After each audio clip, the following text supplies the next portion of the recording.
சமுதாயத்தின் சரியான வளர்ச்சி பகிர்ந்து கொள்வதால் மட்டுமே சாத்தியமாகும். நமக்கெல்லாம் கண் இருக்கிறது, ஆனால் கண்ணோட்டம் இல்லை. நமது முன்னோர்களுக்கு விசாலமான கண்ணோட்டம் இருந்தது.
பகவத்கீதையின் 15வது அத்தியாயத்தில் பகவான் ஸ்ரீ கிருஷ்ணர் அகம் வைஸ்வானரோ பூத்வா என்று கூறுகிறார். இதன் பொருள், அனைத்துயிர்களின் உடலிலும் வைஸ்வானரன் என்னும் பெயரில் செரிமான அக்னியாய் நான் இருக்கிறேன் என்பதாகும். பசி என்பது எல்லா உயிர்களுக்கும் பொதுவானது. ஜாதி, மதம், இனம் அனைத்தையும் கடந்தது. உண்டி கொடுத்தோர் உயிர் கொடுத்தாரே என்பது சான்றோர் வாக்கு.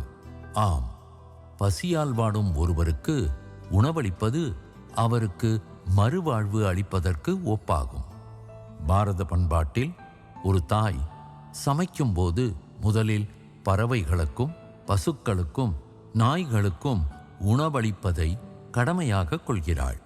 அதன் பிறகு விருந்தோம்பல் எனும் உயரிய அறத்தின்படி இல்லம் தேடி வரும் விருந்தினர்களுக்கும் எளியோர்களுக்கும் உணவளிக்கிறாள்.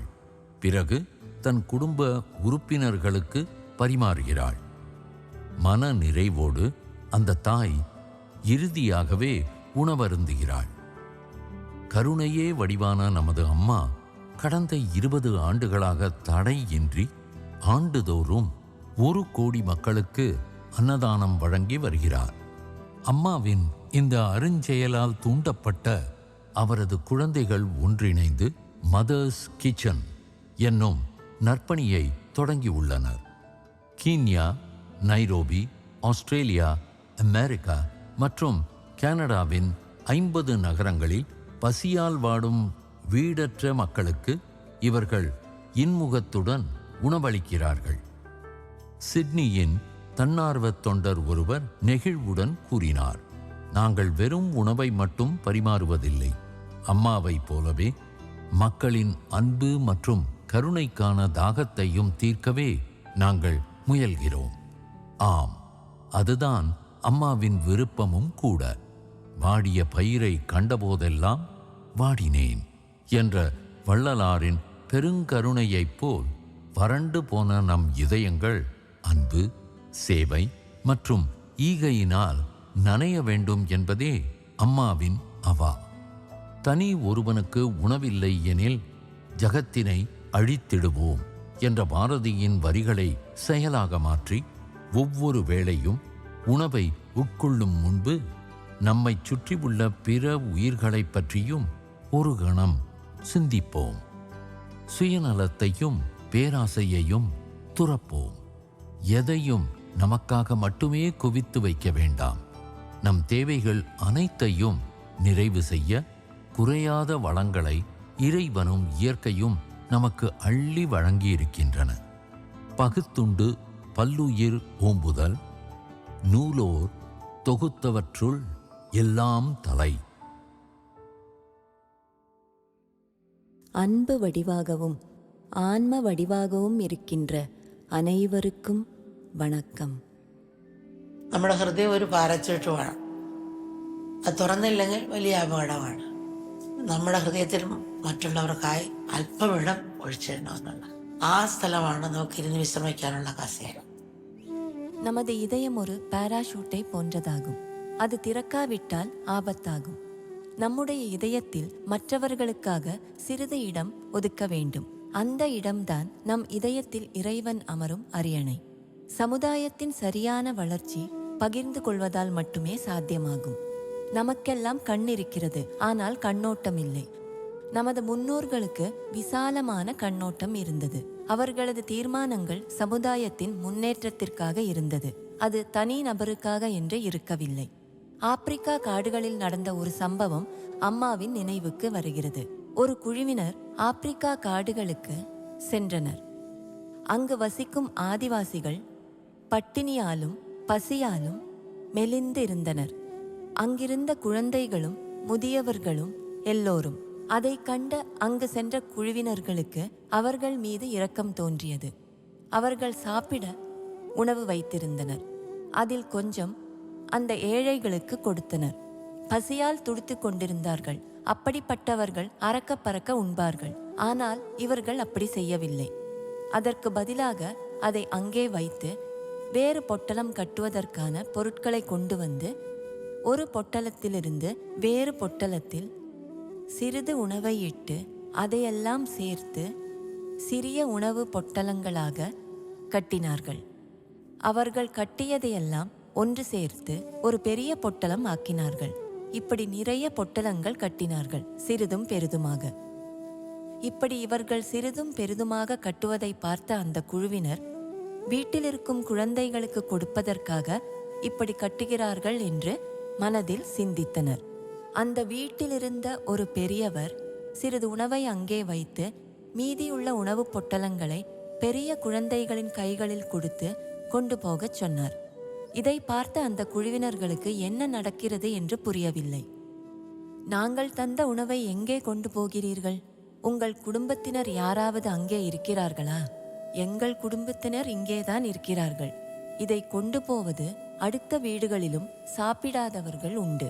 அவர்களுக்கு கொடுப்பதற்காக கொடுத்து விட்டோம் என்றார்கள். இதை கேட்ட குழுவினர்கள் கூறினார்கள், நாங்கள் உங்களுக்குத்தானே கொடுத்தோம், அதை ஏன் மற்றவர்களுக்கு கொடுக்கிறீர்கள்? அதற்கு அந்த பெரியவர் கூறினார், உங்களது உணவை நீங்கள் எங்களுக்கு கொடுத்தீர்கள், அதுபோல நாங்களும் கொடுக்க வேண்டும் அல்லவா? அவர்கள் பசியாக இருக்கும் பொழுது நாங்கள் சாப்பிட்டால் எங்களது வயிறு நிறையலாம்.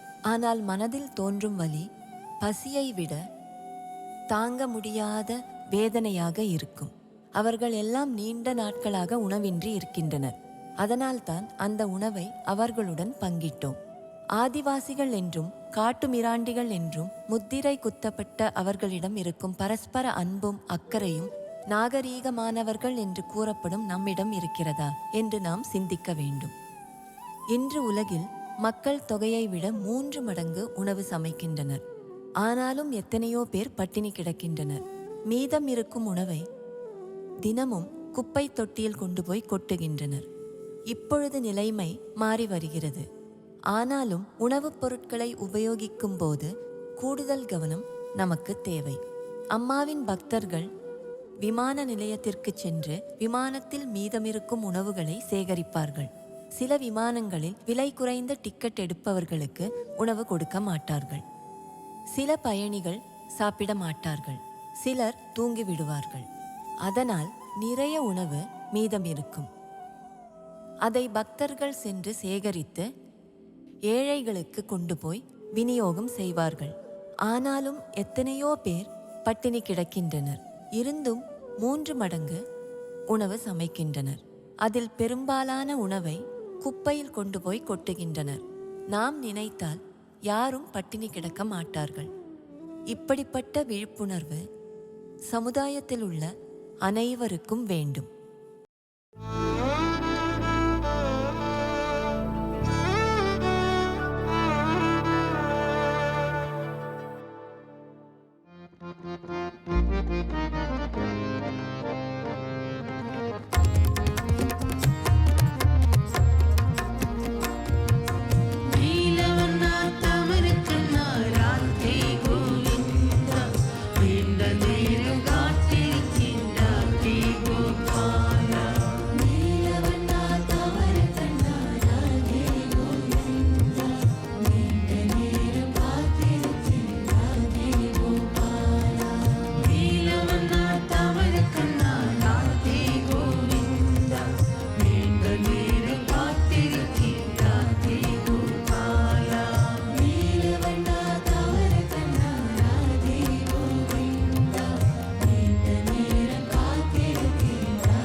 Radhe Radhe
பறந்து விரிந்த தேசமான ஆஸ்திரேலியா பல பகுதிகளிலும் பலதரப்பட்ட தட்பவெட்ப நிலைகளை கொண்டது.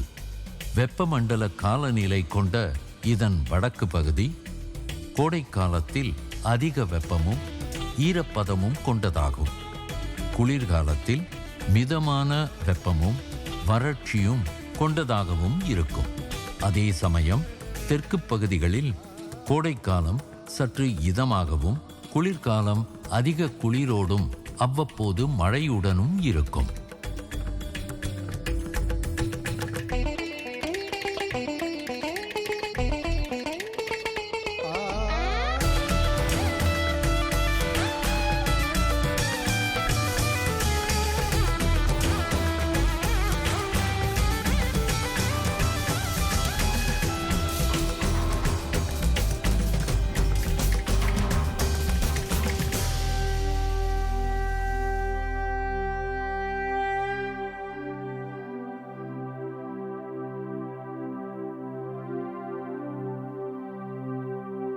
இன்று மெல்பர்ன் நிகழ்ச்சியின் 2ஆம் நாள்.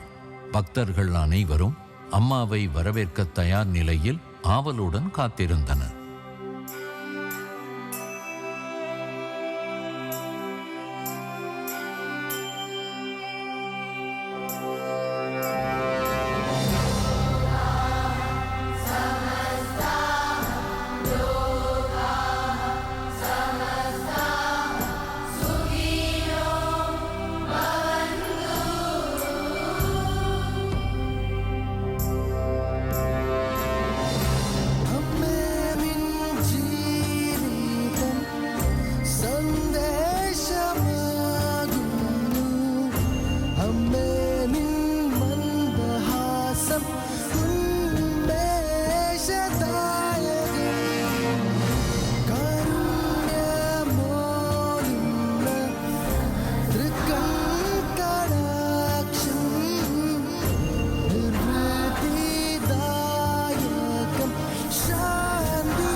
தெய்வீக அன்பின் மனித வடிவான அம்மா தனது குழந்தைகளை மிகுந்த கனிவோடும் அன்போடும் அரவணைப்பதை நாம் காண்கிறோம்.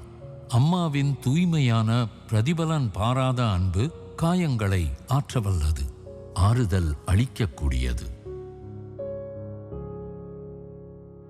ஒரு மலையாளி பக்தை தனது அனுபவத்தை பகிர்ந்து கொண்டார். അമ്മ പറയാറുണ്ട്, പ്രകൃതിയാണ് അമ്മ, മക്കളെ പ്രകൃതിയെ സ്നേഹിക്കണമെന്ന് അമ്മ എപ്പോഴും പറയാറുണ്ട്. இயற்கையை நேசிக்கணும்னு அம்மா எப்போதும் சொல்வாங்க. அவங்க வார்த்தைகள் தான் இங்கே ஆஸ்திரேலியாவில் காய்கறிகள் வளர்ப்பதற்கு எனக்கு தூண்டுதலாக இருந்தது.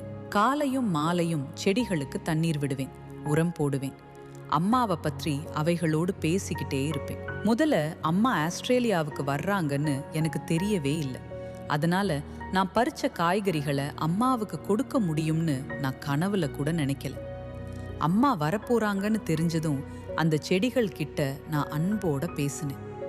அம்மா இங்க வரப்போறாங்க தெரியுமா? உங்கள யார் முதல்ல பெருசா பழுத்த காய்கறிகளை தர்றீங்களோ அவங்களுடையதை தான் நான் அம்மாவிடம் கொண்டு போவேன்னு சொன்னேன். இன்று விஷு, கேரளாவின் புத்தாண்டு நாள். இதே நாளில் அம்மாவும் இங்கே இருக்காங்க. இன்னைக்கு இதை அம்மாவுக்கு சமர்ப்பிக்க முடிஞ்சது எனக்கு கிடைச்ச மிகப்பெரிய பாக்கியம்தான்.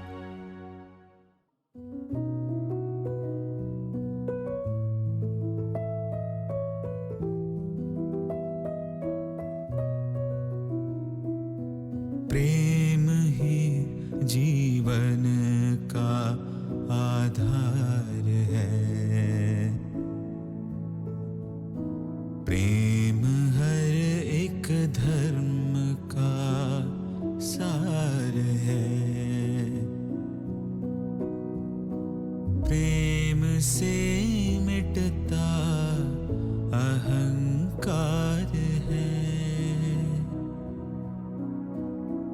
प्रेम से हर बेड़ा पार है,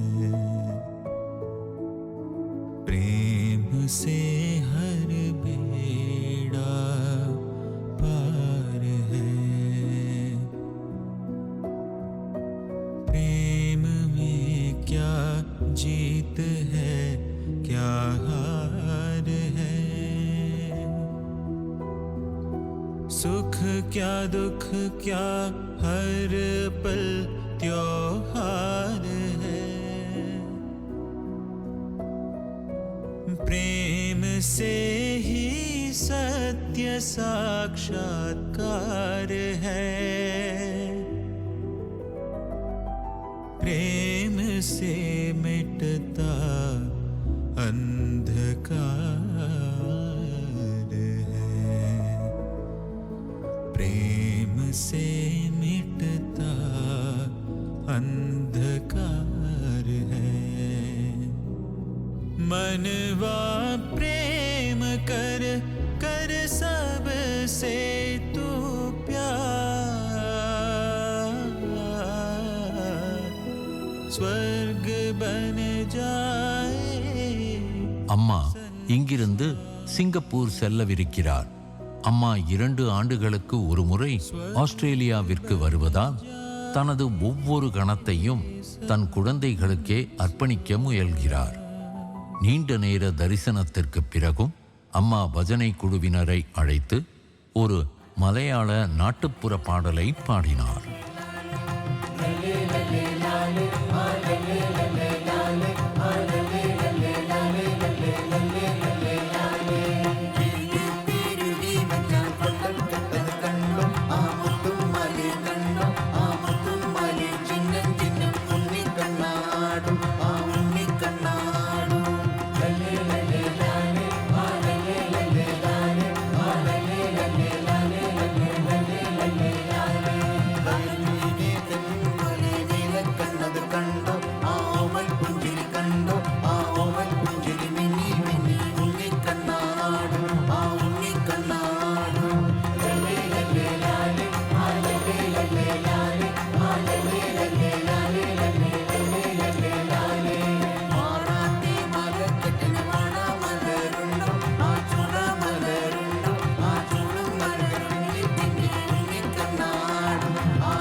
அறிந்ததெல்லாம் ஒரே ஒரு மந்திரம்தான். அதனை ஒவ்வொரு கணமும் அவர் வாழ்ந்தும் காட்டுகிறார். அது கொடுப்பது, கொடுப்பது, கொடுத்துக் கொண்டே இருப்பது.